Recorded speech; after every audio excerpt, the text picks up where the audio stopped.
The Fulham Boy asks, what do you think of the hype surrounding District 9? District 9 is the new film produced by Peter Jackson and directed by Neil Blomkamp, is it? Some a name like that I probably just butchered. I think the hype is brilliant.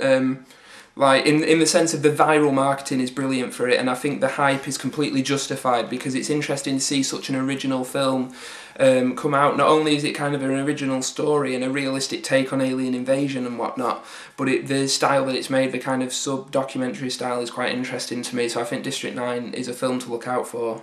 Okay, on to my really good friend Greg R. Gander. Now, he's left me a shit ton of questions, so this is going to take a substantial amount of time to answer. So here goes. What is one genre of film that Kevin Smith hasn't tackled that you would like to see him do, and why?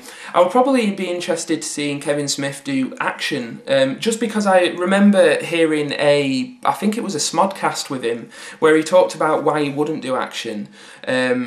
Because of the setups required, and you film for a day and get like 5 seconds of footage, stuff like that. So I would really like to see how he applies his kind of down-to-earth sensibility to making a big action movie. I think that'd be quite interesting. Okay, he also asks, if Ridley Scott does do the Alien prequel, rather, what do you think it would be like, and do you think Ripley would have any role in it? I think, well, Ridley Scott has just signed, since you left this question, he signed on the dotted line to do the Alien prequel. And I think it'll be brilliant. I think it'll get him back to what made him a good director in the first place, because his recent films like Body of Lies and stuff haven't been very good. I think Kingdom of Heaven, the director's cut, was his last very good film. So he's kind of going downhill recently, but I think if he goes up back to Alien, Ridley Scott returning to sci-fi, this dude did Alien, Blade Runner, I think it'll be outstanding, and Ripley won't have a role in it, because I remember Ridley Scott saying he would only do it if he could really have creative control over it, and he didn't want to have any human characters. He wanted to do just alien characters, which I think would be really interesting, although I'm not sure you could make a 2-hour movie out of it. But no, Ripley won't have a role in it. Sigourney Weaver's already said she won't return, and I don't think Ridley Scott would want to, because it's a prequel, it'd be a gimmick. How could you possibly put Ripley into it? But that's what I think anyway. What are your thoughts about the H2 trailers? I find the addition of Michael's ghostly mother in the film insanely stupid. What do you think about a ghost haunting Michael? Personally, I think it looks pretty badass. The ghost thing, I don't know, it's like a hallucination, isn't it? So basically, like I said earlier, I think Rob Zombie's Halloween 2 is going to be better than any of the other Halloween sequels. So I'm just interested to see where it takes it, so the jury is still very much out on that until it comes out. What is your least favourite or what genres of film? What do you think could be done to make those genres of film more watchable to you? Say they incorporated a lot of violence and action to the romance genre. My least favourite genre of films, as I said earlier, is the romantic comedy. What could we do to improve them? Get Kevin Smith to direct every single romantic comedy, and then they'll be good.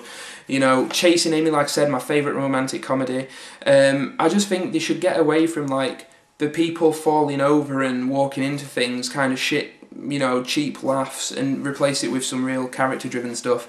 Did you know that Tim Allen used to be a drug dealer as a teen? Yes, I did know that. A new Red Sonja with Rose Crooked Eyes McGowan is coming out with a shit director. What are your thoughts on all this?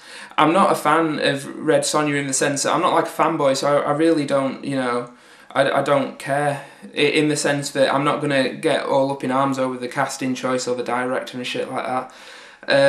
I'll give it the benefit of the doubt because I quite like Rose McGowan. She obviously has an action film and sense of humour, kind of thing. She was in Planet Terror and Death Proof, so I think she could do it, But I'm not going to get up in arms over it because I'm just not like a Red Sonja fanboy. Radiance of Shadows asks, what's the longest you've ever gone without watching a movie? A week, maybe 2. I don't know. I went on holiday to France once. Stayed in this like really shitty youth hostel that didn't have a television, so that's probably the longest I went without watching a movie. Where did you meet your girlfriend? I met my girlfriend while she was going out with one of my good friends over 2 years ago. That's like 2.5 years ago that happened. And it didn't work out between them, and then I'd been talking to her for quite a bit. We started hanging out and shit, and then fell in love, went out, and we're still together now for over 2 years, so that's how I met her. Have you ever had a movie marathon? If so, what did you... how many did you watch? in one go. Oh, well, okay, I've had quite a few movie marathons, obviously, but the weirdest one is where I watched one movie in a movie marathon, and I was at my sister's house, and we were watching Three Kings, the George Clooney war movie, and we watched it once and then left it on, and it played for about 5 or 6 times while we were sat chatting in the front room. So the weirdest movie marathon, because I could bore you with the details of the normal movie marathons, but that's the weirdest one I've ever had, watching Three Kings over and over and over again. Okay, well that's all the questions done, so thank you again to everybody who left me comments congratulating me, thanks to everybody who left questions, thanks to everybody who subscribed to me in general. I really, really appreciate it. All you people are brilliant. I've made some really good friends over YouTube. I'll link you to a couple of people in the description box of this video right over there. Thank you infinitely. So yeah, this is CivilianSnowman signing out. I'll see you later. Bye.